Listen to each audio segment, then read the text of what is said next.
13ویں صدی کے ڈاکٹر اور سیاح عبداللطیف البغدادی ایک مشہور معالج، مورخ، مصری ماہر اور سیاح تھے جو اپنے دور میں مشرق وسطیٰ کے سب سے زیادہ لکھنے والے مصنفین میں شامل تھے۔ آپ دمشق میں بھی تدریس کی ذمہ داریوں سے منسلک رہے۔ آپ نے ایک مرتبہ ایک ہوشیار ایرانی نوجوان کی مزاحیہ کہانی سنائی جو نوری ہسپتال کے بہترین مرغ کے گوشت اور کھانوں کا اس قدر لالچی تھا کہ وہ ہسپتال میں رہنے کے لیے بیماری کا بہانہ کرنے لگا۔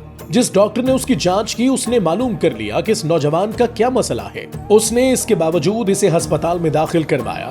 نوجوان کو 3 دن تک عمدہ کھانا مہیا کیا گیا۔ چوتھے روز ڈاکٹر اپنے مریض کے پاس گیا اور پرمزاج مسکراہٹ کے ساتھ کہا، روایتی عرب مہمان نوازی 3 دن تک جاری رہتی ہے، براہ کرم اب گھر چلے جاؤ۔ زمانہ خلافت میں سرکاری ہسپتالوں کا جال تھا جس میں رعایا کو علاج کی بہترین سہولیات اور معالجوں کے لیے پرکشش تنخواہیں ہوتی تھیں۔ گورنمنٹ کے اسپتالوں میں چیک اینڈ بیلنس کا یہ سسٹم تھا کہ اگر مریض صحت یاب ہوتا تو معالج کو معاوضہ ملتا، اگر مریض مر جاتا یا اس کی بیماری مزید پیچیدہ ہو جاتی تو اس کی فیملی چیف ڈاکٹر کے پاس جاتی اور معالج کے لکھے ہوئے نسخے پیش کرتی۔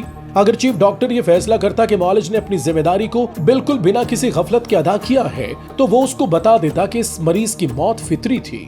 دوسری صورت میں اگر وہ ڈاکٹر کو قصوروار پاتا تو وہ ان سے کہتا کہ ڈاکٹر سے اپنے رشتہ دار کا خون بہا لیں کیونکہ مریض ڈاکٹر کی غفلت سے مرا ہے، جس کے بعد یہ کیس قاضی کے پاس جاتا اور وہ متاثرہ خاندان کو خون بہا دلواتا تھا۔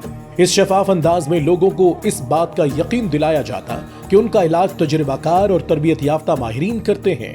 زمانہ خلافت میں مستقل ہسپتالوں کے علاوہ قصبوں اور بڑے شہروں میں ابتدائی طبی امداد اور شدید نگہداشت کے مراکز بھی موجود تھے۔